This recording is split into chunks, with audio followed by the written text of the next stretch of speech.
हैं। जी नमस्कार। जी नमस्कार, नमस्कार। हम बातचीत कर रहे हैं कवि, लेखक, आलोचक संजुल शर्मा जी के साथ, जबलपुर मध्य प्रदेश से। हम लोग फिलहाल जो विनोद कुमार शुक्ल की रचनाओं से गुजर रहे हैं और विमर्श के केंद्र में जितना संभव है उनकी जी, रचनाओं, उनकी भाषा, उनकी उनकी जितनी भी जो एक साहित्यिक मिजाज में जो शिल्प विधान होते हैं और संवेदना, अनुभूति, मानवीयता, सामाजिकता, सरोकार, कलात्मकता, जितनी भी संभव जो भंगिमाएं हैं, भाव भंगिमाएं हैं, उसको लेकर बातचीत कर रहे हैं। तमाम हुँ, लेखक इसमें जुड़ रहे हैं, सबकी अपनी अपनी जी, राय है, अलग अलग राय है और सब जी, अपने ढंग से अपनी व्याख्या कर रहे हैं। इसमें संभव है कि सबकी अपनी अपनी विचारधारा भी है, उसके हिसाब से भी चीजों को देख रहे हैं और सबकी जी, अपनी अपनी सीमाएं हैं, यह भी कहीं न कहीं हुँ, सामने आ हुँ, रही है। अब उसी में जो है जी। वो पिछले दिनों आपने शंभूनाथ जी हेलो, का मैं ज़रा बाद में उल्लेख, फ़ोन लगाता हूँ इसे, है ना? इंटरव्यू कर रहा एक आपने पिछले दिनों जो है वो शंभूनाथ जी का उल्लेख किया था और उसके बाद जो जी, है वीरेंद्र यादव जी ने भी हाँ, कुछ लिखा है और उसको लेकर के अरुण महेश्वरी जी जो कि वामपंथी विचारक और आलोचक है, उन्होंने भी कुछ कहा है। आप अगर उनकी बातचीत सुने होंगे प्रमाता को लेकर के कि प्रमाता जी, को जी, कैसे समझा जा सकता है। आप कोई मूल्य निर्धारण न करें क्योंकि उसके संवेग जो सामयिकता में जो अगर उसमें अगर संवेदना देखते हैं तो उस रूप में उसका द बेस्ट, माने उससे जो सबसे अच्छाई उसकी क्या हो सकती है उस समय काल में, हुँ, हुँ, उसको आप उससे टटोल सकते हैं क्योंकि निश्चित तौर पर परमाता जो है ये अभिनव गुप्त का है और अभिनव गुप्त के लिए परमाता का मतलब शिव है, ईश्वर ही है, माने महादेव के हाँ, लेकर के है। जी, तो तब मनुष्य में तो ये संभव नहीं है कि वो इस तरह से हुँ, प्रमाता हो जो देखे, सुने, समझे और वो उसके आधार पर वो उसका ज्ञान जो होता है। मनुष्य है, जी, जी, मनुष्य की संवेदनाएं समय समय पर बदलती रहती हैं। लेकिन हुँ, उन्होंने हुँ, जो वीरेंद्र यादव की आलोचना को लेकर जो कुछ भी कहा, आप हुँ, किस रूप में देखते हैं? आपने शंभूनाथ की आलोचना को देखा ही कि उन्होंने कहा था कि हमको विनोद कुमार शुक्ल जैसे असमर्थ, मुक्तिबोध के बाद हमको विनोद कुमार शुक्ल जैसे असमर्थ कवि की जरूरत नहीं है, हमें निराला चाहिए। आप जी, वीरेंद्र यादव की आलोचना जो उन्होंने की है विनोद कुमार शुक्ल की रचनाओं को लेकर के, खासकर उपन्यास को लेकर के, उसको जी। लेकर आप क्या सोचते हैं? जी। देखिए जो पहले शंभूनाथ जी की बात करें, मैंने शंभूनाथ जी के बारे में ये कहा भी था कि उन्होंने विनोद कुमार शुक्ल के लिए खांचा बना लिया था जिसकी चर्चा मैंने की थी। आप प्रमाता की बात कर रहे हो तो एक बने बनाए खांचे में कोई लेखक फिट नहीं बैठता। हर एक लेखक का अपना एक कलात्मक और जीवन का और आत्मिकता का एक नया क्षेत्र होता है। हर लेखक उसमें अपना जो है वो कार्य करता है। इसलिए ये जो प्रमाता वाली बात आपने कही है बहुत सही बात है कि कोई भी चीज जो है उसको उसके पूरे परिवेश में, उसकी पूरी परिस्थितियों में, उस देश काल में, उसके आधार पर और लेखक की अनुभूतियों के आधार पर उसे रखा जाए और तौला जाए। तभी हम रचना के साथ सही मूल्यांकन कर सकते हैं, जैसा कि मुझे समझ में आता है। इसी संदर्भ में यदि हम इसी संदर्भ में यदि विनोद कुमार शुक्ल के उपन्यास के बारे में वीरेंद्र यादव ने जो लिखा है उसको यदि हम देखते हैं तो वो भी जो है उनका भी एक बना बनाया एक सांचा है। उसी सांचे में वो उसको फिट करने की कोशिश करते हैं, तो उसका नुकसान ये होता है कि कोई भी लेखक को देखने की जो दृष्टि है वो बंधी बंधाई दृष्टि नहीं हो सकती। लेखक के अपने बिंदु होते हैं, अपने अनुभव होते हैं और अपने नएपन होते हैं, उस आधार पर भी उसे देखा जाना चाहिए। मैं ये नहीं कह सकता कि यदि रेणु को यदि हम पढ़ रहे हैं तो कोई जरूरी नहीं है कि विनोद कुमार शुक्ल से उनकी तुलना की जाए, है ना? दोनों ही अपने ढंग के अलग लेखक हैं। तो कोई भी उपन्यासकार को दूसरे उपन्यासकार के समकक्ष खड़ा करके हम तुलनात्मक विवेचन कर सकते हैं, लेकिन कोई आधार उससे तय नहीं कि कोई बड़ा हो गया कोई छोटा हो गया। सबके अपने अपने आधार हैं, अपने अपने बिंदु है और उस परिवेश के आधार पर उसे देखा जाना चाहिए। लेकिन जहां तक हम वीरेंद्र यादव की बात करें तो उन्होंने जो लिखा है उसका कुछ हिस्सा मैं आपको पढ़ के सुनाता हूँ और फिर इसकी अपन समीक्षा करते हैं। विनोद कुमार शुक्ल की उपन्यास दृष्टि जो उन्होंने फेसबुक पे 24 मार्च को डाली थी, वो मैं आपको बताता हूँ। हिंदी उपन्यास में दो दृष्टियां का टकराव आमने सामने रहा है। एक दृष्टि भारतीय समाज की संश्लिष्ट यथार्थ से मुठभेड़ करती हुई बदलते सामाजिक परिदृश्य को साक्षी रही है, तो दूसरी विश्व नागरिकता की ललक में भाषाई खिलंद्रपन का नट संतुलन करते हुए कलात्मक चकाचौंध को जन्म देती है, जो यथार्थ के दृश्य को ओझल कर देती है। भाषाई खिलंद्रपन अपनी अंतिम परिणतियों में त्रासक यथार्थ के साथ एक सलूक करता है। विनोद कुमार शुक्ल की उपन्यास त्रयी नौकर की कमीज, खिलेगा तो देखेंगे, एक दीवार पे खिड़की रहती है, इसका ज्वलंत उदाहरण है। वो ये कह रहे हैं कि दो दृष्टियां हैं। एक दृष्टि जो है वो यथार्थ से मुठभेड़ करते हुए बदलते सामाजिक परिदृश्य की साक्षी रही है, यानी यथार्थ जो है उससे मुठभेड़ कर रही है, उसका मुकाबला कर रही है, क्रांति कर रही है, वो ये कहना चाहते हैं। और दूसरी विश्व नागरिकता की ललक में भाषाई खिलंद्रेपन का, विश्व नागरिकता की ललक जो है, जो कलात्मक है, जिसकी बात वो कर रहे हैं, वो खिलंद्रेपन की नट संतुलन करते कलात्मक चकाचौंध को जन्म देती है। मतलब वो कहते हैं कि विनोद कुमार शुक्ल जो हैं एक कलात्मक चकाचौंध को जन्म देने वाले उपन्यासकार हैं, जो भाषा के साथ खेलते हैं और त्रासक यथार्थ के साथ ऐसा सलूक करते हैं, है ना, जो यथार्थ जो है उसको क्या सलूक करते हैं, त्रासक परिणत अंतिम परिणतियों में त्रासक साथ क्या सलूक करता है विनोद कुमार शुक्ल का उपन्यास त्रयी।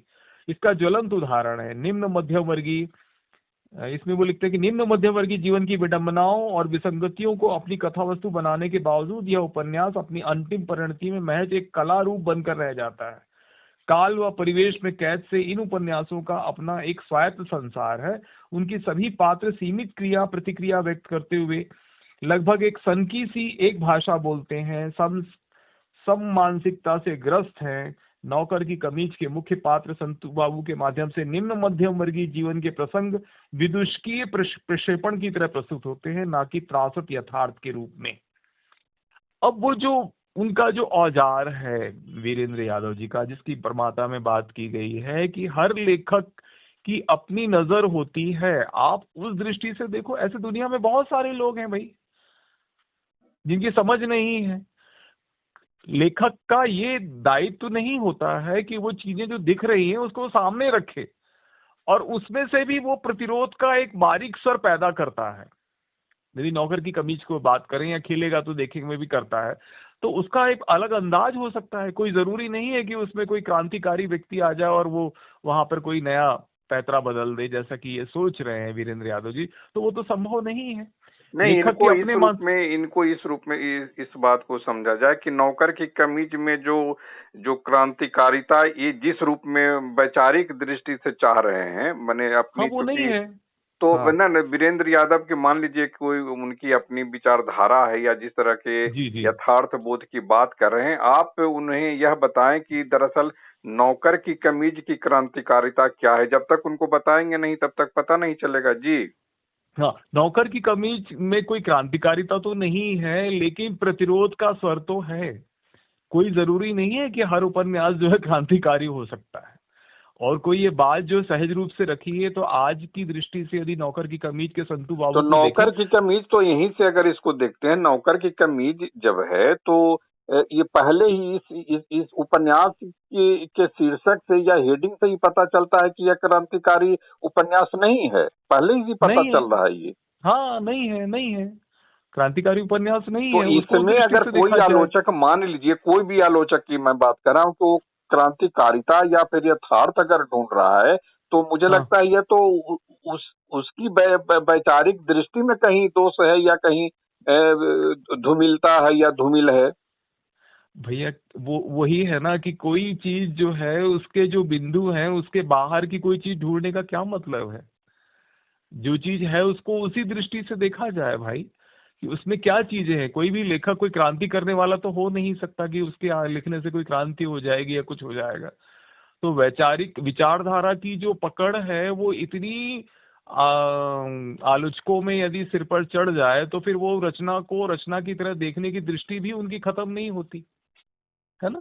जैसे कि मैं आपको बताऊं, यही बात को दूसरे दृष्टि से देखें तो शंभुनाथ में है, कविता को देखने की जो दृष्टि है, वहां वो कहते हैं कि नहीं हमें ये नहीं चाहिए वो चाहिए। तो ये कहने का तात्पर्य क्या है भाई, कोई भी विचारधारा जो है वो एक आधार है। कवि लेखक उस विचारधारा को आधार तो मानता है, लेकिन उसके लिए खुला मैदान भी है, जिसमें उस खुले मैदान में नए ढंग से कोई बात सोच सकता है। कोई जरूरी नहीं है कि वो उसमें नारेबाजी करे या कोई बात करे। तो यहाँ पर भी हम बात करें तो एक कलात्मक उपन्यास तो नहीं है ये एक निम्न मध्यम वर्गीय परिवार की जो विवशता है उसको तो बताने वाला है। और उस व्यवस्था में या दुनिया में आज भारत की स्थिति यदि हम देखें तो बहुत सारे ऐसे निम्न मध्यम वर्गीय परिवार हैं जो इस व्यवस्था में जीवन जी रहे हैं, जिनकी स्थितियां ऐसी हैं कि वो कोई क्रांति नहीं कर सकते, वो कुछ नहीं कर सकते, किसी तरह अपना परिवार पाल रहे हैं। तो इसका मतलब ये थोड़ी ना है कि वो जीवन के संकट से नहीं गुजर रहे, बहुत संकट से गुजर रहे हैं। लेकिन संकट को लेखक सामने तो ला रहा है कि ये संकट है उसके जीवन का, जहां उसके पास कोई विचारधारा का आधार नहीं है, लेकिन प्रतिरोध का स्वर तो है। तो प्रतिरोध का स्वर भी धीरे धीरे तो बढ़ता है, एकदम से बढ़ेगा कैसे? तो इसको कलात्मक कहने का और ये जो कहने का, ये जो उन्होंने कहा है कि खिलंदड़पन और अपनी अंतिम परिणतियों, देखिए भाषाई खिलंदड़पन नहीं है इनकी बातों में। भाषा तो बहुत सीधी और सरल है। खिलंदड़पन ये लगता है कि बारीक सरल शब्दों में वो एक तरह का नया मुहावरा रचते हैं, जो शायद बहुत कम लोगों, इनके पास कोई नए शब्द नहीं है। उन पुराने शब्दों में सरल भाषा में एक नया मुहावरा रचते हैं कि मैं घर से बाहर निकलता हूँ घर वापस लौटने के लिए। तो क्यों लौटता है घर वापस? घर इसलिए वापस लौटता है कि बाहर उसका शोषण हो रहा है और घर में उसे लगता है कि उस शोषण से वो मुक्त हो गया है ना। तो ये जो सारी चीजें हैं मनुष्य के जीवन की, कि कैसे वो जीवन से बाहर निकलता है फिर बाहर अंदर आता है। हर एक आदमी के मन में कई चीजें घटित होती हैं। जहां वो काम करता है वहां किन परिस्थितियों में काम कर रहा है, कितनी मजबूरियों में काम कर रहा है, अपने मालिकों से कितना दब रहा है, बेवकूफियों से कितना दब रहा है, और घर आकर के वो कैसा महसूस कर रहा है, ये आजादी। तो उसका एक उपन्यास है भाई। अब इसमें कोई क्रांतिकारिता तो नहीं हो सकती, लेकिन प्रतिरोध तो है, और उस प्रतिरोध को विनोद कुमार शुक्ल ने संतू के माध्यम से प्रकट भी किया है। यह प्रतिरोध वीरेंद्र यादव को क्यों नहीं दिख रहा है? भाई वीरेंद्र यादव को इसलिए नहीं दिख रहा कि क्योंकि क्या उनके सामने जो इसी टिप्पणी में बाद में वो कहते हैं कि वो चेखव की कहानी क्लर्क की मौत से नौकर की कमीज की तुलना कर रहे हैं। हाँ, कि ऐसा जो पात्र होता है एक दिन सुसाइड कर लेता है, ये कहना चाहते हैं। वो मर जाता है ऐसी भुखमरी गरीबी में, कोई क्रांति नहीं कर सकता। तो ऐसे में नौकर की कमीज तो बहुत क्रांतिकारी उपन्यास है कि कम से कम उसका पात्र संतू बाबू संघर्ष करता है जीवन की तमाम परिस्थितियों से। मरता नहीं है, क्लर्क की मौत की तरह मरता नहीं है वो, सहज धोते धोते नहीं मरता वो। तो जो अरुण जी कह रहे थे, जो अरुण माहेश्वरी कह रहे थे कि ये इस तरह की आलोचना जो स्ट्रक्चर में जो बहुत पुरानी पड़ चुकी आलोचना है, कहीं ना कहीं यह तो इशारों में यह बात सामने आ रही है। हाँ भाई, हम ये नहीं कह रहे। चेखव की यदि हम बात करें, अंतोन चेखव की कहानियों की बात करें, तो उनके पात्रों की जो स्थिति है वो तो बहुत त्रासदी से भरी हुई है, जो भी पात्र है। तो क्या चेखव को हम नकार सकते हैं क्या? बताइए आप, चेखव को हम नकार सकते हैं क्या?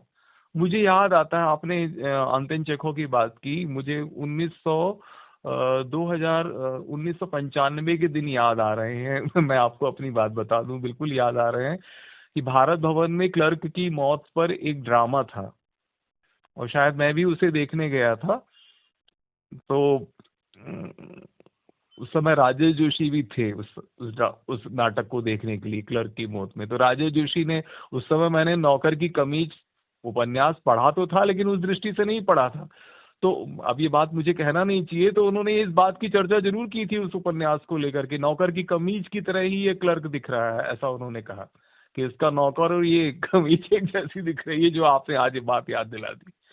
तो क्या कहने का तात्पर्य है कि जो जीवन की जो त्रासदी है, जीवन की जो वेदना है, जीवन की जो तकलीफ है, जो निम्न मध्यम वर्गीय परिवारों की आर्थिक स्थिति है, परेशानियां हैं, मुश्किलें हैं, बच्चों की पढ़ाई है, दवाइयां हैं, बहुत सारी चीजें हैं जिससे वो निपटता है, निकलना चाहता है, लेकिन एक तरह के शोषण में अपनी आत्मा को दबाए भी रखता है। तो क्या ये लिखना कोई सनकीपन थोड़ी ना है भाई, जिसको यहाँ वही कह रहे हैं कि वो एक तरह के सनकीपन की स्थिति है। सनकी, लगभग एक सनकी सी भाषा बोलते हुए सम मानसिकता से ग्रस्त हैं, ये बात उन्होंने कही है। तो ये तो आलोचना जो है पूरी तरह से मुझे नहीं लगता कि उन्होंने कोई ठीक आलोचना उन्होंने की है। फिर आगे वो लिखते हैं कि नौकर की कमीज के मुख्य पात्र संतू बाबू के माध्यम से निम्न मध्यम वर्गीय जीवन प्रसंग के विदूषकीय प्रक्षेपण की तरह प्रस्तुत होते हैं, ना कि त्रासद यथार्थ के रूप में। विदूषकीय प्रक्षेपण, तो मुझे तो नहीं लगता कि कोई विदूषक उसमें कोई हो, जिस तरह की वो मजाक उड़ा रहे हैं नाटक का, तो मुझे नहीं लगता कि कोई विदूषकीय प्रक्षेपण हो रहा हो उसमें। विदूषक की तरह कोई नाटक तो है नहीं, एक तकलीफ है और उस तकलीफ से धीरे धीरे गुजरता है आदमी, तो ये नहीं है ऐसा कुछ। नौकर की कमीज के मुख्य पात्र संतू बाबू मध्यम न कि त्रासत यथार्थ से, कहीं तो वह इतने निरीह और व्यक्तित्वहीन दिखते हैं कि नौकर की कमीज पहनकर साहब के नाम की निराई करने लगते हैं, तो कहीं सामाजिक स्थितियों के दार्शनिक व्याख्याकार। उनकी कुंठाएं भी क्षुद्र न होकर वैश्विक थीं। उनकी सीमा है, उन्होंने आधुनिकता के संकट को तरह तरह से पहचानने तक अपने को सीमित रखा है। उन्होंने उत्तर आधुनिकता द्वारा उत्पन्न संकटों से अपने को दूर रखा है। इसलिए सांप्रदायिकता है ना, ये कुछ और आ गया है ना, ये बात उन्होंने कही है। फिर उन्होंने कहा है कि लगता है कि उनकी कुंठाएं क्षुद्र न होकर वैश्विक हैं। स्वयं संतू बाबू के शब्दों में कभी घोड़े पर नहीं बैठा था, लेकिन हवाई जहाज पर बैठना किताबें और सिनेमा में इतना सामान्य हो गया है कि हवाई जहाज पर बैठना मुझे मालूम था। दिल्ली, मुंबई, भोपाल, दिल्ली, नागपुर, दिल्ली हवाई किराया मुझे मालूम था। मुंबई के ओबेरॉय कॉन्टिनेंटल की सुख सुविधा भी मुझे मालूम थी। इतना नहीं, उन्हें यह संज्ञान भी था कि हम लोगों की सारी तकलीफ उन लोगों की होशियारी और चालाकी के कारण थी जो बहुत मजे में थे और जिससे हमारा परिचय नहीं था। ये बात तो वो कह रहे हैं कि हम जो तकलीफ में इसलिए हैं क्योंकि वो लोग मजे में हैं। ये बात तो कह रहे हैं, तो प्रतिरोध तो है ना भाई। दुनिया में यदि बड़े लोग अमीरी में ठाट के साथ जी रहे हैं, तो किसके बल पर जी रहे हैं? उन्हीं वर्ग के बल पे तो जी रहे हैं जिन्होंने ये सड़कें बनाई, मकान बनाए, सब बनाए, खेत बनाए, सब उन्हीं के बल पे तो जी रहे हैं। जितने भी आपके बड़े बड़े बहुराष्ट्रीय कंपनियों वाले हों, चाहे बड़े अरबपति हों, करोड़पति हों, सब उनका आधार तो यही है, मजदूर और श्रमिक वर्ग। यदि ये ना होते तो दुनिया कहाँ बनती? तो मजे कौन ले रहा है? यही लोग ले रहे हैं। चाहे हम इसमें बाबाओं को भी क्यों ना शामिल कर लें, चाहे इसमें नेताओं को भी क्यों ना शामिल कर लें, मजे तो इन्हीं के बल पे ले रहे हैं, काम तो इन्हीं लोग कर रहे हैं। खेतों में अनाज कौन बो रहा है? क्या अंबानी बोने जा रहे हैं? खेतों पे अनाज तो वही किसान ही बो रहा है भाई, लेकिन उसका खरीद फरोख्त तो करने वाला यही बड़े लोग हैं। तो विवशता तो है उनकी कि उनको क्या मिल रहा है, उनको 2 जून की रोटी मिल रही है, उसी में वो अपने जीवन का सफल मान रहे हैं। और ज्यादा तकलीफ में होते हैं तो किसी बाबा के चक्कर में उनके प्रवचन सुनने चले जाते हैं, या कोई पंडित कहता है तो भाई भगवत कथा करा लो, तो भगवत कथा करा लेते हैं, या उनसे सवाल करने लगते हैं उन बाबाओं से जाकर के कि भाई हमारे जीवन कैसे सुखी होगा। तो उनका रास्ता कहाँ है भाई? उनका रास्ता तो है ही नहीं ना। तो उनका रास्ता करने के लिए कोई आधार तो होना चाहिए। तो ये विवशता तो है उनकी जिंदगी की, उनकी समझ नहीं विकसित हुई है कि कोई क्रांतिकारी आने वाला है या कुछ आने वाला है। उनको लगता है कि ईश्वर ही उनको किनारे लगाएगा इस तकलीफ से। तो ये व्यवस्था भारत की है, इस व्यवस्था को समझना चाहिए। जो हमारे जो आलोचक हैं, चाहे मार्क्सवादी आलोचक है, उनको भी समझना चाहिए इस व्यवस्था को, है ना। जब कोई आपको आधार ऐसा नहीं है। लग रहा है कि इनकी पूरी आलोचना में जी वर्गीय समझ का यह पैनापन संतू बाबू को इन निष्पत्तियों तक ले जाता है कि संघर्ष का दायरा बहुत छोटा था, प्रहार दूर दूर तक और धीरे धीरे होते थे, इसलिए चोट बहुत जोर की नहीं लगती थी। शोषण इतने मामूली तरीके से असर डालता था कि विद्रोह करने की किसी को इच्छा नहीं होती थी। जी, मैंने पूरे लगता है विचारधारा से लदे हुए एक आलोचक की यह टिप्पणी या आलोचना है, जिसमें वो अपनी विचारधारा के माध्यम से चीजों को, शब्दों को, वर्गीय जो है वो शब्दों को लाते हैं, वो संघर्ष का दायरा ढूंढते हैं, प्रहार ढूंढते हैं, शोषण ढूंढते हैं, लेकिन वो उनको दिखता नहीं कि नौकर की कमीज में संतू बाबू का जो प्रतिवाद या प्रतिरोध है कि वो इनकार करता है कि हम इस रूप में अपने जीवन को नहीं, वो जब कमीज उतार करके फेंकता है और कहता है कि नहीं, मैं नहीं पहनूंगा, कहीं ना कहीं इससे मेरी बेचैनी है। और कितनी बड़ी क्रांतिकारिता की एक उम्मीद कर रहे हैं आप उस तरह के निम्न मध्यम वर्गीय बनावटी कोई कैरेक्टर तो खड़ा नहीं कर सकते ना, जो है उसी में से तो निकलेगा रास्ता।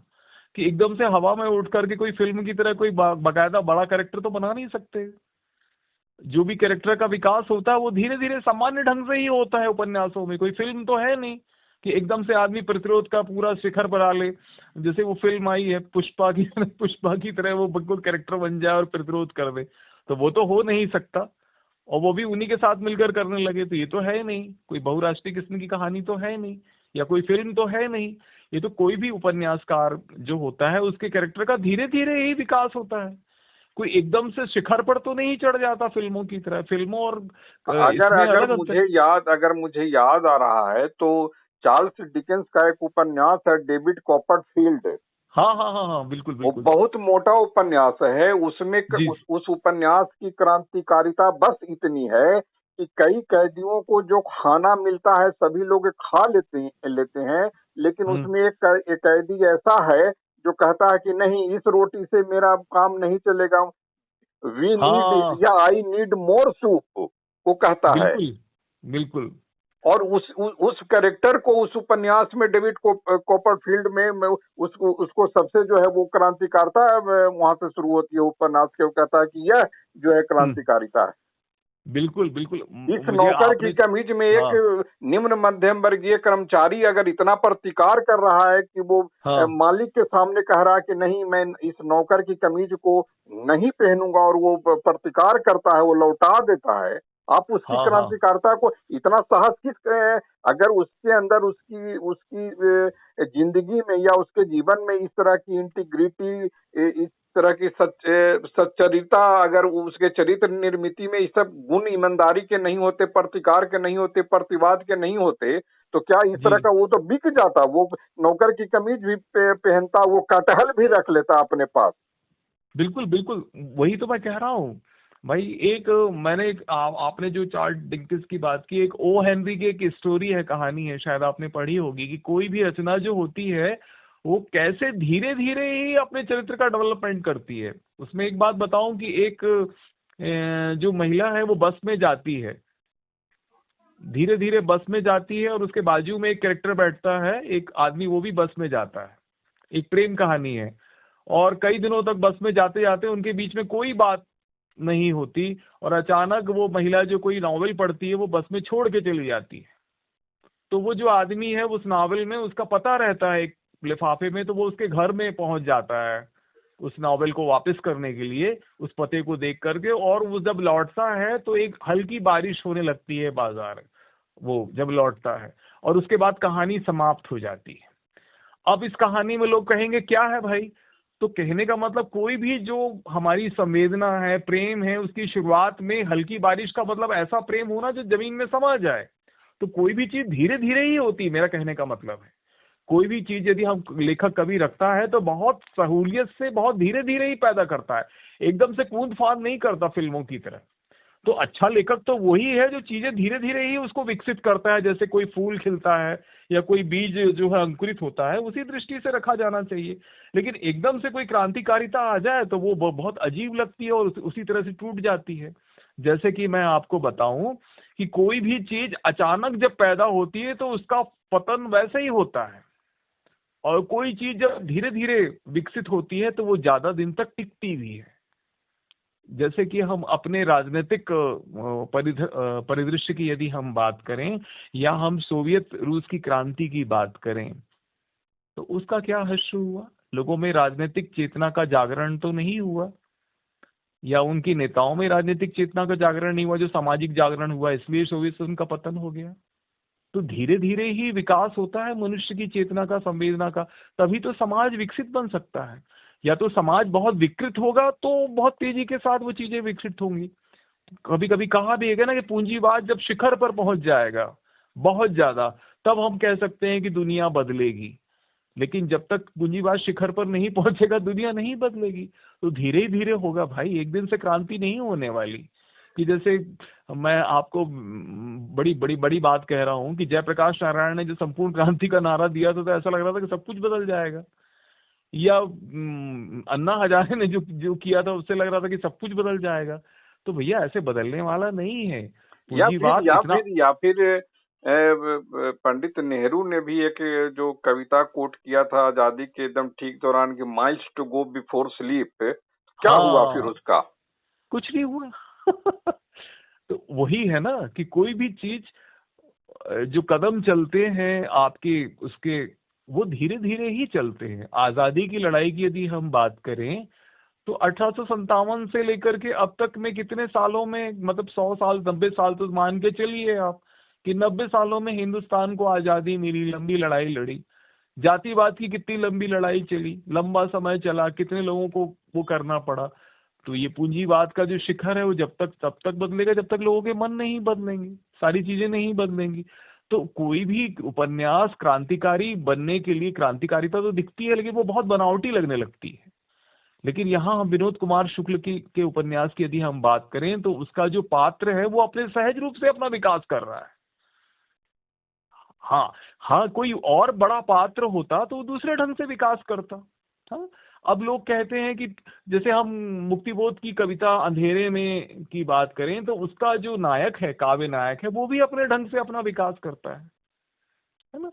लेकिन कहने का ये अर्थ है कि कोई भी चीज जो है वो एकदम से आने वाली नहीं है। एकदम से कोई चीज पैदा होती है तो जितनी जल्दी वो चीज आती है उतनी ही जल्दी वो नष्ट भी हो जाती है। इनकी कुछ और आगे की पंक्तियों को हाँ, लें। मैं पढ़ रहा हूँ जी। लेकिन प्रकृति उनके यहाँ उस तरह नहीं आती जिस तरह रेणु के यहाँ। रेणु की तरह प्रकृति का ऑब्जेक्टिव कोरिलेटिव विनोद कुमार शुक्ल के औपन्यासिक गद्य में नहीं है।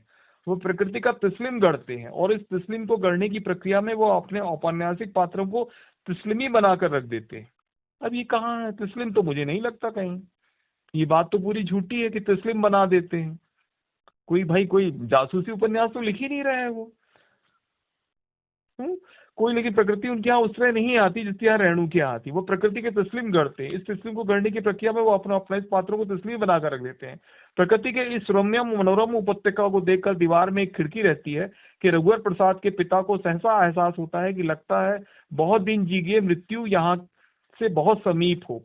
क्लासिक संगीत की ऊंचाइयों की क्षति प्रकृति प्रेम की यह पात्रों की तस्लीम प्रकृति प्रेम लगता है प्रकृति प्रेम की यह सार्वभौमिकता या सार्वकालिकता निम्न मध्यम वर्गीय रघुवर प्रसाद के पिता को जिस काल्पनिक सुख संसार में ले जाती है वह उनका अपना निजी अनुभव न होकर उस अभिजात्य सौंदर्य दृष्टि का परिणाम है। वाओ! आप जो बात कह रहे थे कि अब वो ये कह रहे हैं कि गरीब आदमी के पिता की जो सौंदर्य दृष्टि है वो अभिजात्य है, जिसका वास्तविक जीवन जगत से कोई रिश्ता नहीं है। शायद यही कारण है कि खिलेगा तो देखे में आदिवासी जीवन की भरपूर झलकन के बावजूद आदिवासी जीवन का तनाव, संघर्ष, वंचना व यातना यहाँ पूरी तरह अनुपस्थित है। भाई इस उपन्यास को अलग तरह से देखो, खिलेगा का देखेंगे।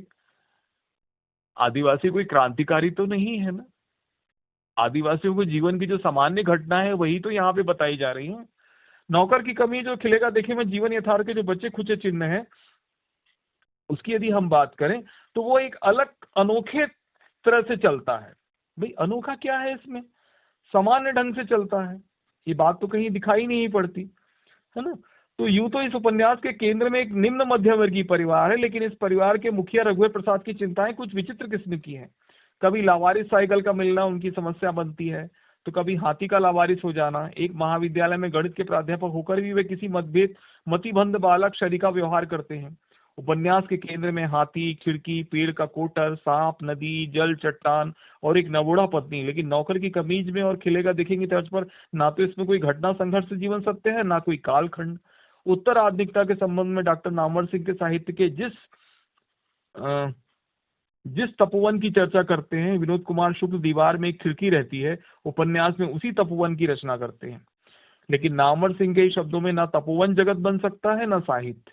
क्या विनोद कुमार शुक्ल के उपन्यासों में भारतीय समाज के जटिल यथार्थ की कलात्मक अभिव्यक्ति हुई है या की गई है? यह उपन्यास उत्तर आधुनिक शैली में नैरेटिव का एक एडांटिक बनाकर विश्व बाजार में स्लेबल बनकर बनाने का उपक्रम है। ये वो कह रहे हैं कि बेस्ट सेलर उपन्यास बनना चाहता है इसलिए इस तरह का ये गणित उन्होंने रचा है। मुझे तो नहीं लगता।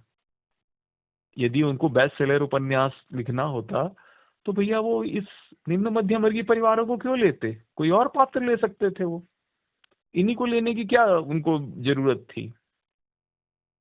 मुझे नहीं लगता, है ना। तो ये बात कुछ आप जो कह रहे हो ये बात हजम नहीं होती।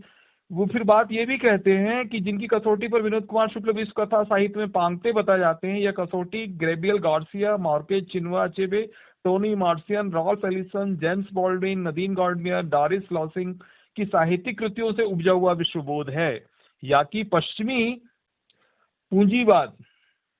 ये क्या कह रहे हैं? पश्चिमी पूंजीवाद। एक उन्होंने पश्चिमी लेखक है उनसे उनकी तुलना की है कि Gabriel Garcia, Marquez, Chinua Achebe, Toni Morrison, Ralph Ellison, James Baldwin, Nadine Gordimer, Doris Lessing की साहित्यिक कृतियों से उपजा विश्वबोध है उनका, या कि पश्चिमी पूंजीवाद से उबे सुखी या उन साहित्यिक कथाकारों की जो भाषाई खेल के जरिए साहित्य का विश्व मानकीकरण कर रहे हैं उत्तर आधुनिकता का, जिनका नया शगल है। यह कारण नहीं है कि विनोद कुमार शुक्ल के उपन्यासों में राजनीति पूरी तरह निर्वासित है।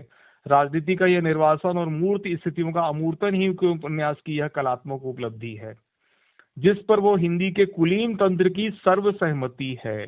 बकौल निर्मल वर्मा, हमने अपना देखने का तरीका राजनीतिक बना लिया है, बाकी सब चीजें गौण कर दी गई हैं। जहां कुछ लेखकों से तोड़ने की कोशिश की है वहां वे सफल हुए हैं। नौकर का कमीज एक उदाहरण है, ये वो कह रहे हैं। नौकर का कमीज एक उदाहरण है, ये उन्होंने नौकर बात की कही। कमीज एक उदाहरण है। हाँ जी, और लास्ट में कुछ और पंक्तियां हैं। बस ये इतना ही है लिखा हुआ है। लेकिन क्या विनोद कुमार शुक्ल के औपन्यासिक मुहावरे में भारतीय समाज के बृहत्तर यथार्थ की रचना संभव है? लेकिन जब औपन्यासिक सरोकार अध्यात्म, ईश्वर और आत्मा तक सिमट कर रह गए हों तो यह प्रश्न गौण हो जाता है। जी हाँ जी जी, वही मैं कह रहा हूँ ना कि मुझे नहीं लगता कि ये जो उपन्यास आपको है क्या वो लग रहा है कि यह एक एक एक बचपना इनकी आलोचना में आपको चाइल्डिशनेस दिख रही है, एक चाइल्डनेस जो दिख रही है, माने बचपना कह सकते हैं इनकी आलोचना में आपको दिख रही है? देखिए, ये इन्होंने एक अपना खांचा तो बनाया है, उस ना ना, खांचे में वो जिसमें खांचा तो दिख है, रहा है कि है, ये है कि एक विचार धारात्मक आलोचना है जिसमें इनके कुछ हाँ शब्द हैं जो वो हाँ थोपे जा रहे हैं एक विनोद हाँ, कुमार बिल्कुल शुक्ल बिल्कुल। जैसे एक हाँ, रचनाकार के ऊपर। नहीं, विचारधारा के आधार पर ही वो, क्योंकि प्रगतिशील अब मुझे नहीं कहना चाहिए क्योंकि मैं भी प्रगतिशील लेखक संघ से जुड़ा हूँ।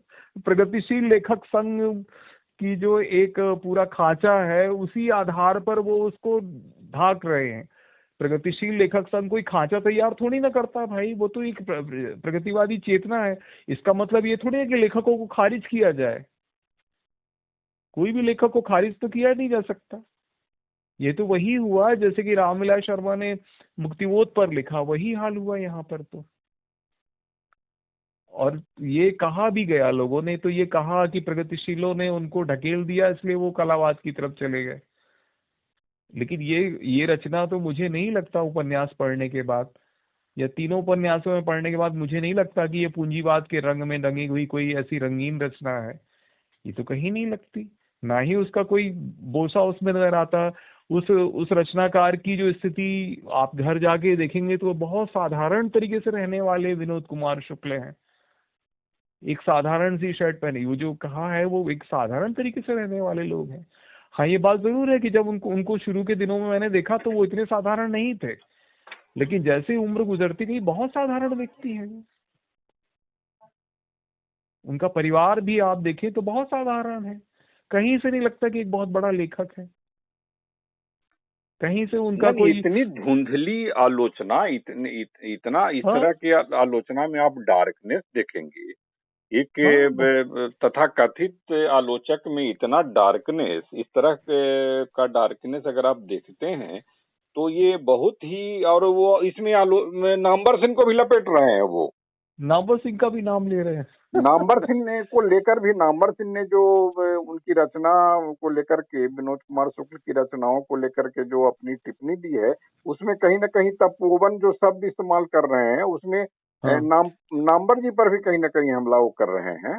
तो तपोवन तो नहीं लगता खिलेगा तो देखेंगे, या फिर दीवार भी खिड़की रहती, कहाँ तपोवन है भाई? वो एक सिंबल है, एक बिंब है कि बताया कि दीवार जो है वो एक कैद है जिसमें हम सब लोग कैद हैं, और वो दीवार है उसमें जो खिड़की रहती है वही हमें एक ऐसा खुला आकाश देती है जहां से हम अपनी दुनिया को बदल सकते हैं, देख सकते हैं, इस दुख भरी दुनिया का रास्ता देख सकते हैं। जहाँ उस दीवार में जो खिड़की रहती है उससे पेड़ हमको दिखाई पड़ रहा है, उसमें जल हमको दिखाई पड़ रहा है, और ये कैद है जो हमारी निम्न मध्यम वर्ग की तक कैद है, इससे हम आजाद हो सकते हैं। तो भाई कोई कवि या कोई क्रांतिकारिता का झंडा लेके तो थोड़ी ना उतरेगा कि हम ये इस कैद से आजाद हो रहे हैं। रचनाकार का अपना विवेक होता है कि वो अपने पात्रों को या अपने चरित्रों को किस कलात्मक आधार पर रखे। यदि वो सीधे सीधे पात्रों को ऐसा कहने लगे तो उसका क्या अर्थ रह जाएगा, वो रचनाकार कहाँ से रह जाएगा। रचनाकार में कुछ तो भैया वो रहना चाहिए कि नहीं रहना चाहिए। फिर राजनीतिक नेताओं में और रचनाकारों में अंतर क्या रह जाएगा बताइए। कि कोई क्रांतिकारिता तो है नहीं, कोई राजनीति तो करना नहीं है। तो जो वास्तव में जो घटित हो रहा है दुनिया में, या जो भी चीजें घटित हो रही हैं पात्रों के बीच में, उसको दिखाने का अपना नजरिया रचनाकारों का जितना अच्छे ढंग से होगा, उस रचना को उतना ही ज्यादा ग्रहण किया जाएगा और उसी से रास्ते निकलते हैं। ये तो सही है, लेकिन उसको यदि आप आलोचना करके उसको दरकिनार करोगे, उसको कहीं दूसरी चीजों से जोड़ दोगे, तो ये रचना की तो हत्या हो जाएगी।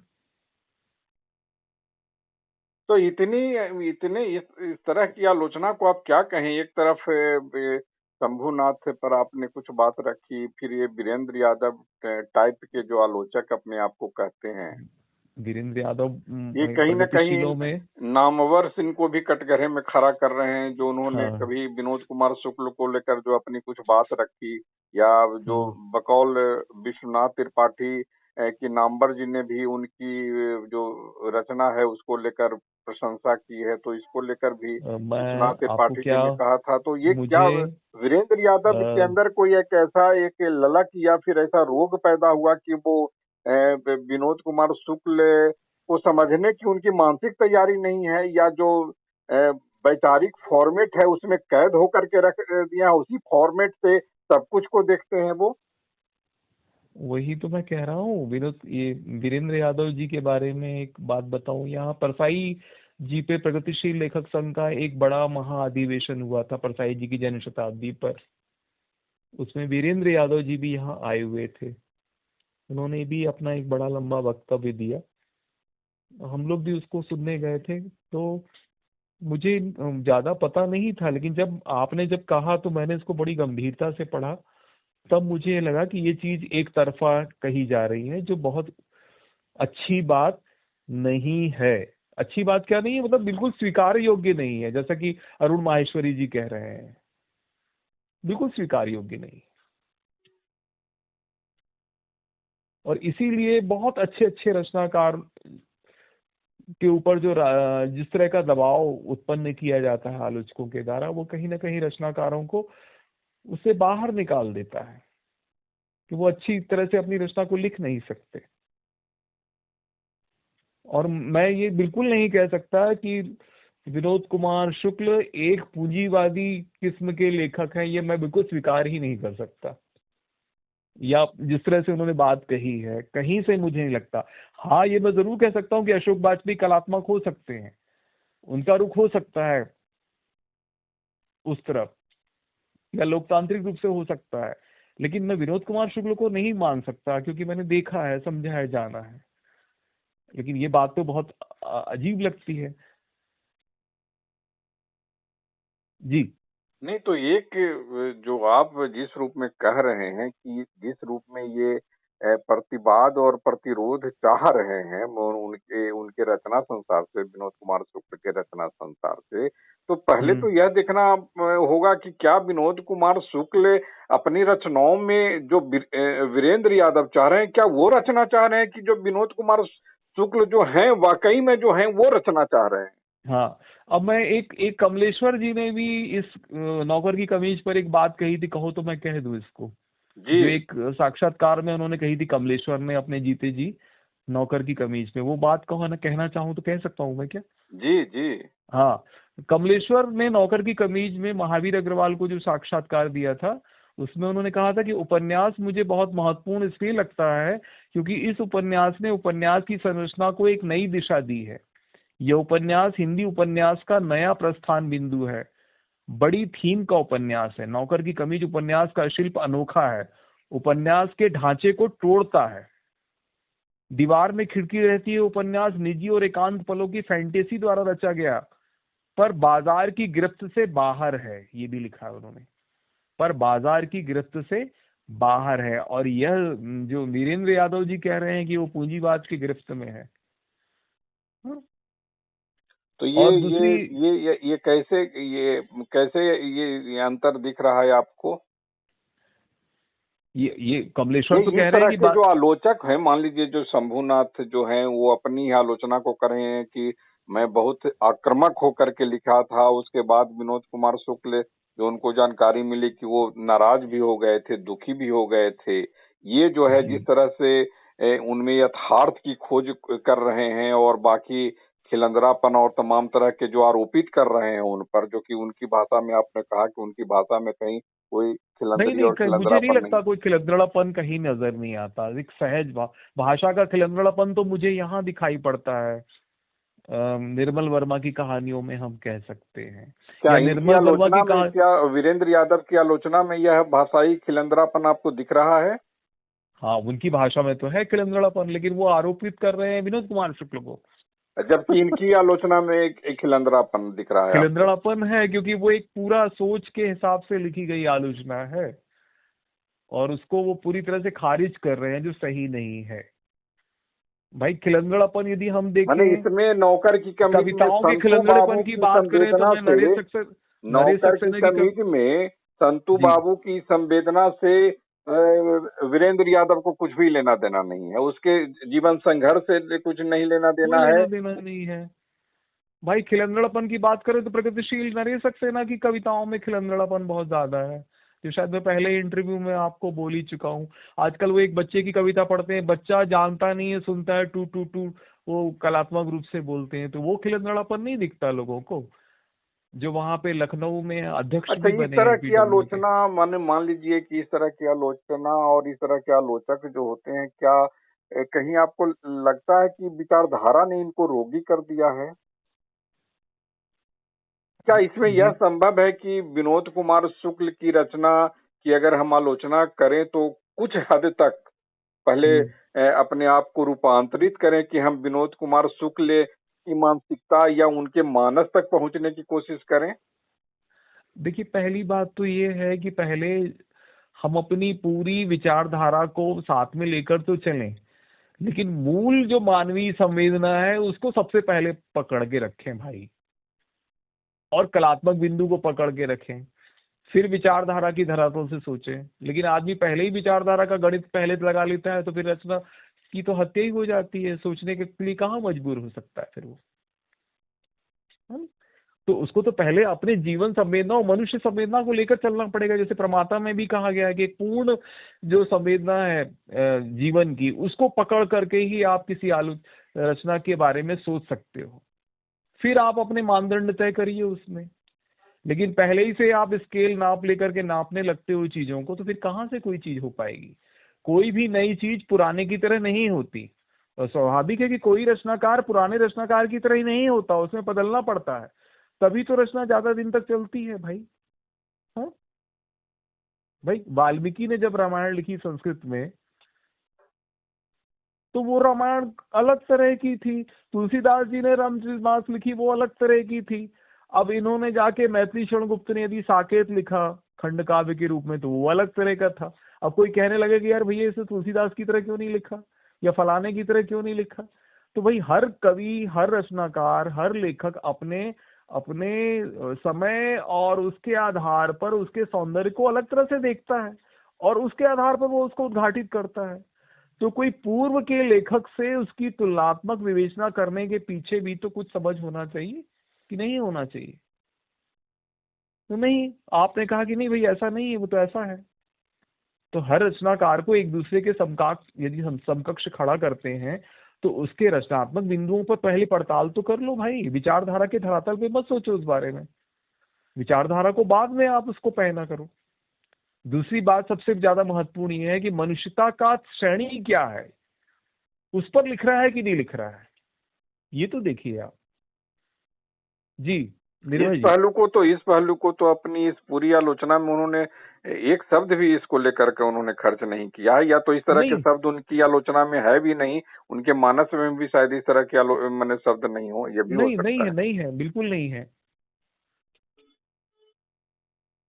मनुष्यता और मानवीयता को लेकर उन्होंने तो कोई शब्द खर्च ही नहीं किए हैं, वो तो उस तरह वो से तो कही। उन्होंने कहा क्या है कि ये तो अंतर्राष्ट्रीय स्तर का जो वो उपन्यासवाद है उनसे प्रभाव ने ग्रहण किया है, ये उन्होंने कह दिया है। ये तो बड़ी अजीब बात कह दी है उन्होंने, जो बिल्कुल विचारणीय ही नहीं है। मुझे तो नहीं लगता कि विनोद कुमार शुक्ल में कोई ऐसा अंतर्राष्ट्रीयवाद जो है वहां से कहीं से उन्होंने उसको नकल मार के लिखा हो, या मुझे ऐसा कहना नहीं चाहिए। बिल्कुल उनका अपना खुद का बनाया हुआ ये तथ्य है। जो उन्होंने आरोप लगाया ना कि ये ग्रेवियल गार्सिया मार्के चिनवाचे में इनसे उपजा विश्वबोध है जो उन्होंने वहां से लिया है, मुझे तो ऐसा नहीं लगता, कहीं से भी नहीं लगता। जबकि उनके प्राय तीनों उपन्यास में इस तरह कोई नहीं वैश्विक नहीं कोई बोध है ही नहीं दरअसल। नहीं नहीं, कहीं नहीं है, तो ये कहाँ से आ गया? वो कह रहे हैं कि साहित्यकार कथाकारों का जो भाषाई खेल के जरिए साहित्य का विश्व मानकीकरण कर रहे हैं। वाह, उत्तर आधुनिकता का नया शगल है। अरे मुझे तो नहीं लगता कहीं, ये भ्रमित कर रहे हैं दुनिया को। वो ये सोच रहे हैं कि जैसे निर्मल वर्मा ने वो कौन सी कहानी लिखी थी, लतिका वाली परिंदे। परिंदे कहानी लिखी थी, वो विश्व कहानी के दौर से आया हुआ था वो शब्द और वो सारी चीजें, उसी दृष्टि से वो विनोद कुमार शुक्ल को भी ले रहे हैं। और मुझे नहीं लगता कि निर्मल वर्मा और विनोद कुमार शुक्ल के कैरेक्टर्स जो हैं वो बिल्कुल अलग हैं। ये तो निम्न वर्ग के कैरेक्टर्स हैं, चरित्र हैं। और निर्मल वर्मा के कैरेक्टर्स तो भैया अलग तरह के हैं। एक एक कैंपस की कहानी है और उसमें वो भविष्य देख रहे हैं, और वो हाँ, कुछ ऐसी चीजें उसमें दार्शनिकता देख रहे हैं कि हम कहाँ दार्शनिकता जा देख रहे रहे हैं, हैं। हम कहाँ हाँ जा रहे हैं, उसमें नामवर जी कोट करते हैं कि हम कहाँ जा रहे हैं, और यहाँ से वो हाँ कहानी उठती है वो। हाँ, वही वही चीज है। लेकिन यहाँ तो ऐसा नहीं है ना। लेकिन ये निर्मल वर्मा को भी यहाँ ले आते हैं, नामवर सिंह को भी ले आते हैं। आपको क्या लग रहा है, ये जो सेकंड लाइनर जो ये आलोचक हैं, तथा कथित आलोचक ही कहना इनको ज्यादा उपयुक्त रहेगा, कि या तो फिर ये जो विचारधारा तो इनकी आलोचना में है ही, और प्रेमचंद के स्कूल के ये लोग अपने आप को आलोचक मानते हैं, वो मास्टर साहब हो गए हैं कि प्रेमचंद की एक कसौटी है, उसमें जो है कहीं ना कहीं वो फिट करते हैं, और उसी नजरिए से प्रायः लोगों को देखते हैं वो बदलते देखिए, हुए समय के साथ लिखे जा रही रचनाओं में इनको कोई नई मानवता टाइप की कोई चीज इनको नहीं दिखती है, कोई नई मानवता हो, नई संवेदना हो, वो नहीं दिखती है इनको जी। आखिरी नहीं सवाल। नहीं, उनको इसलिए भी नहीं दिखेगी क्योंकि उनने अपनी दृष्टि को उस तरह से आगे बढ़ाया ही नहीं है रचनात्मक रूप से। यदि बढ़ाया होता तो शायद वो उसको वो देखते। इसलिए कोई भी रचना जो बिल्कुल नए ढंग से तैयार होकर आ रही है उसको स्वीकार करने में तकलीफ होती है, मुश्किल होती है, परेशानी होती है ऐसे लोगों को। इसलिए उन रचनाकारों को वो प्रश्रय नहीं देते। वो उनसे ये उम्मीद करते हैं कि वो दूसरी तरह की रचनाएं लिखें। वो नहीं चाहते कि वो उस तरह की रचनाएं लिखें। आपको विचार करने की बात करें तो हमारे पिताजी का उदाहरण देखें तो उनकी रचनाओं को भी स्वीकार प्रगतिशील इतनी आसानी से नहीं कर पाए। और यहाँ तक कि जब इन्होंने कह दिया कि आपकी रचना जो है जटिल, मुक्तिबोध के उसमें पंक्तियां हैं कि आपकी जो कविता है, आज आज की कविता जटिल मनोवृत्तियों की कविता है, ऐसा कुछ है इसमें, ऐसा कुछ लिखा। तो वो आरोप करके लीलाधर मंडलोई और राजेश जोशी ने उनसे बहुत सारे सवाल पूछे जो पहल में जाके छपे, और जब वो पत्र आया तब उस सवालों का जवाब सही रूप से निकला। तो कोई आदमी उसकी रचना के अंदर घुसना ही नहीं चाहता कि भाई किसी ने कहा है तो कैसे कहा है और क्यों कहा है।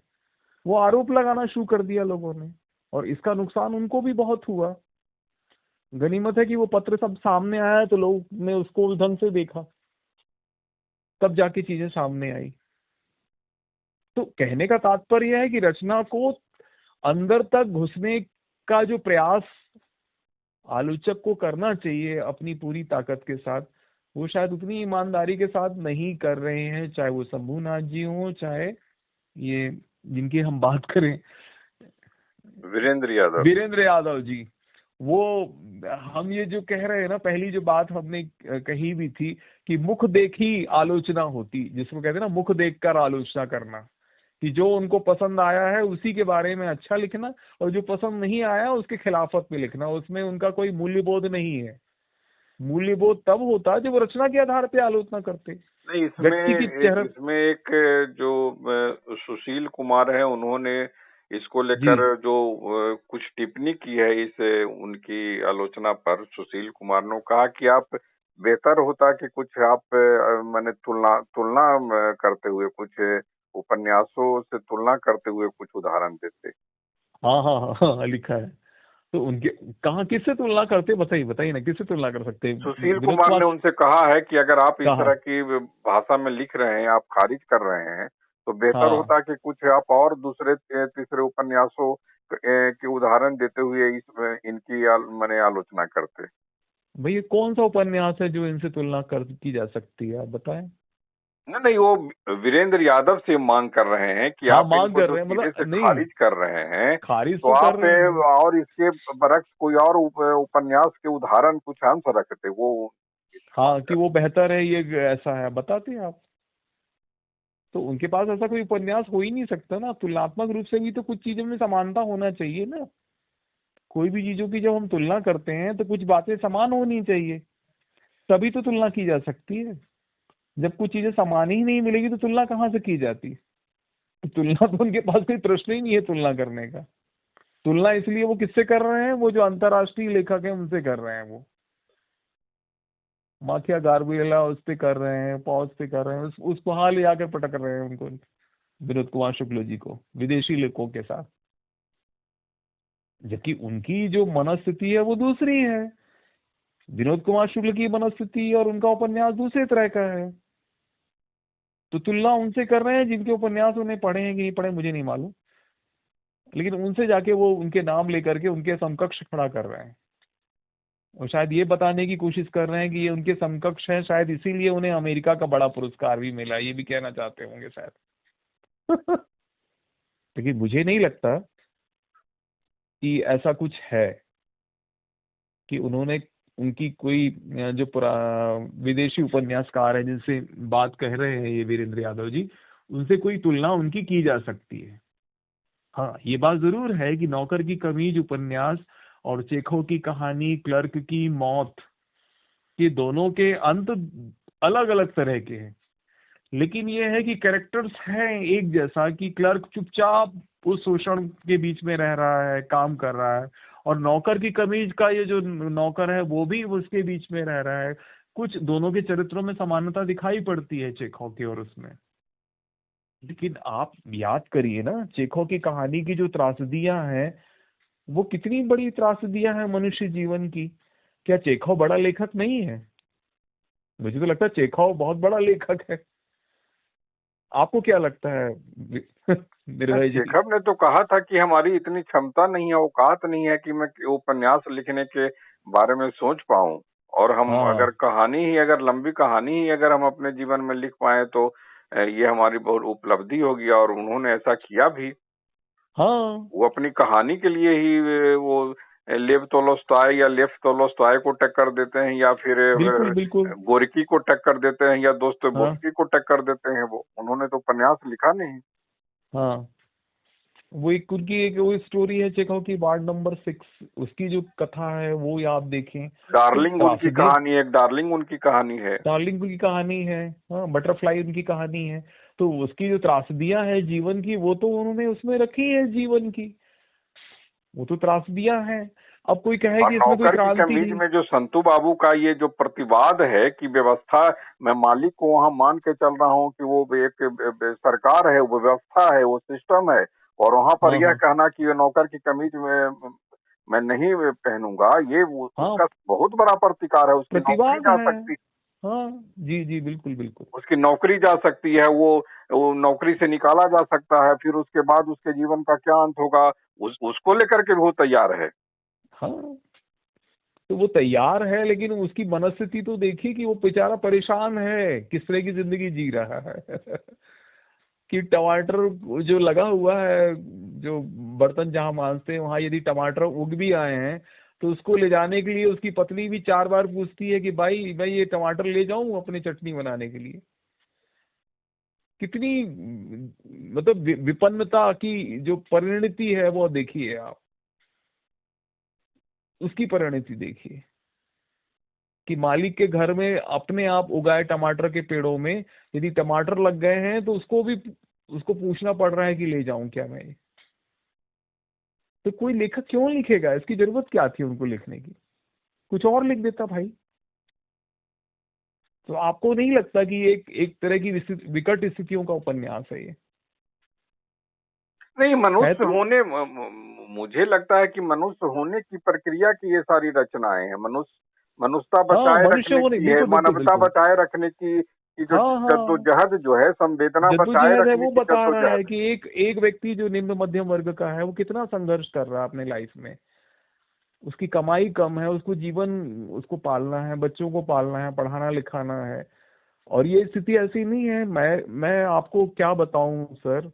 मैं जिस कॉलेज में पढ़ाता हूँ उस कॉलेज में लड़कियों की जो स्थितियां हैं इतनी विकट है कि वो यदि एक दिन आ जाएं दूर गांव से पढ़ने के लिए तो उनके पास जाने के लिए पैसे नहीं बचते।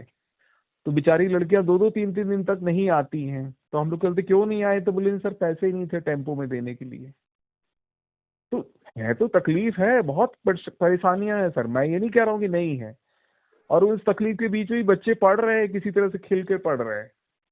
लेकिन उनकी परेशानियों को तो देखिए कि क्या है जो आप कहते हैं कि इतना सब कुछ बहुत अच्छा हो रहा है, सरकारें ये कर रही हैं वो कर रही हैं, लेकिन जाके देखिए कितनी चीजें कितनी परेशानियों से डूबी हुई हैं। और हम उनसे उम्मीद करें कि भाई वो कहीं पे ताप कर रहे हैं, कुछ कर रहे हैं। जबलपुर में बहुत सारे ग्रामीण परिक्षेत्र और से ऐसे संतू बच्चे बाबू आते हैं। के घर में बारिश होती है, बारिश होने के बाद जो घर का हाल है, कैसे वो रहते हैं, कैसे बचने की कोशिश हाँ, करते हैं। छत चूरा है, छत रह रहे हैं लोग, काट रहे हैं जिंदगी। ये जो सामाजिक विडंबना है, राजनीतिक परिदृश्य जो आज का है, उसमें तो हम ये सब देख ही रहे हैं ना, है इसमें कोई वो थोड़ी ना है भाई। इनका एक वो भी, मैंने एक कविता पढ़ी तो थी ये विनोद तो कुमार एकदम शुक्ल। साफ दिख रहा है कि दयाहीन आलोचक, एकदम कहिए हाँ, कि दयाहीन। विनोद कोई कुमार दया शुक्ल की एक कविता नाम की मैंने कोई आपको चीज पढ़ ही के नहीं है। बताई एक थी शायद। एक मनुष्य जी। के एक संघर्ष करते हुए मनुष्य के प्रति इन आलोचकों में जो असमर्थ है, शंभुनाथ कहते हैं असमर्थ कभी मुझे नहीं चाहिए। जबकि नहीं इनकी समर्थ आलोचना भी है, तो वो भी कोई क्रांति नहीं कर पाई है। न हाँ, शंभुनाथ की आलोचना अब तक कोई क्रांति कर पाई, न वीरेंद्र यादव की आलोचना कोई क्रांति कर पाई। सब साठोत्तरी, अपनी उम्र के साठोत्तरी दशक में चल रहे हैं, लगभग 70-80। हम्म जी, आखिरी आखिरी हम्म सवाल। जी जी जी। मैं ये कहना चाहता हूँ, जैसे कि मैंने एक कविता पढ़ी थी जिसमें वो पहाड़ जंगल को साफ करता है, पहाड़ को तोड़ता है, फिर बाद में वो कहता है कि ये जो मजदूर बनाने वाले हैं, ये कारीगर जो बनाने वाले हैं, जिन्होंने ये पूरा महल बना के रख दिए है, लेकिन इनको ही रहने के लिए घर नहीं है, इसलिए पेड़ बड़ा खुश नहीं है अपने कटने से। इस विराट सवाल से क्या कभी जूझने की ऐसे आलोचक ने कोशिश की, इस विराट और विशाल सवाल से जूझने की, लड़ने की कोई कोशिश? नहीं नहीं, कोई कोशिश कहाँ ने, मुझे नहीं लगता कि की उसने। तो हम लोग आगे भी संवाद करेंगे, क्योंकि जी जिस जी। तरह की आलोचना हो रही है और एकांगी आलोचना हो रही है और विचारधारात्मक आलोचना हो रही है, उसमें आलोचक अपने ही जो विचारधारा के शब्द हैं ठूस रहे हैं, और ठूस करके सब कुछ को एकदम अंधेर गर्दी की तरह आलोचना कर रहे हैं। उसमें ना वो पूरा का पूरा लेखक का व्यक्तित्व दिख रहा है, न उसकी संवेदना दिख रही है, न उसकी मनुष्यता दिख रही है, न उसकी भाषा दिख रही है, न उसकी भाषा में नए प्रयोग दिख रहे हैं। नहीं, कहाँ दिख रहे हैं बिल्कुल, वो तो नजर नहीं आ रहा, वो तो एक आंख से केवल एक ही चीज देख रहे हैं। जिसमें उनको बताया गया कि भाई आपको ऐसे ही देखना है। तो हम लोग आगे भी संवाद करेंगे। आपने जी जो जी समय निकाला उसके लिए बहुत जी बहुत जी आभार। जी जी नमस्कार। जी जी आपका भी बहुत बहुत शुक्रिया निर्भय जी। आपने इस तरह की जो सीरीज चला के रखी है उसमें बड़ा पूरे साहित्य क्षेत्र में बड़ा प्रश्न चिन्ह और क्या कहते हैं हंगामा मचा के रखा है कि आप जो सही रास्ता बता रहे हैं आलोचकों को भी और एक रचनाकारों को भी। संवाद का जरिया है, अगर कोई विमर्श जी हो सके, हम लोग कहीं जी पहुंच जी सकें, और नहीं इसे नहीं जो इस नजरिए से कि कोई अ, जो है कलावादी रचना हो, सरोकारवादी रचना जी हो, रचना अगर रचना के नजरिए से देखा जाए हाँ तो पाठकों के लिए सबसे जो बड़ी नहीं सुविधा नहीं होगी, बड़ी आप उपलब्धि जो है होगी। जो दबे हुए सवाल हैं रचनाकारों के बीच के और जिसमें बहुत सारे लेखकों ने बहुत सारे गलतियां की हैं यानी संपादकों ने आलोचकों ने उसको भी उठा रहे हैं। कोई आपकी कोई पूर्वाग्रह नहीं है उसमें हमारा। हम केवल पाठकों से परिचय कराना चाह रहे हैं कि इन चीजों से आप निकलिए बाहर और चीजों को नए ढंग से देखने की समझ अपने अंदर विकसित करिए। इसलिए शायद ये सवाल आप उठा रहे हैं निर्भय जी और बहुत बड़ा काम कर रहे हैं। जी नमस्कार। इसलिए नमस्कार। आपका बहुत बहुत धन्यवाद। जी जी जी नमस्कार। जी जी नमस्कार।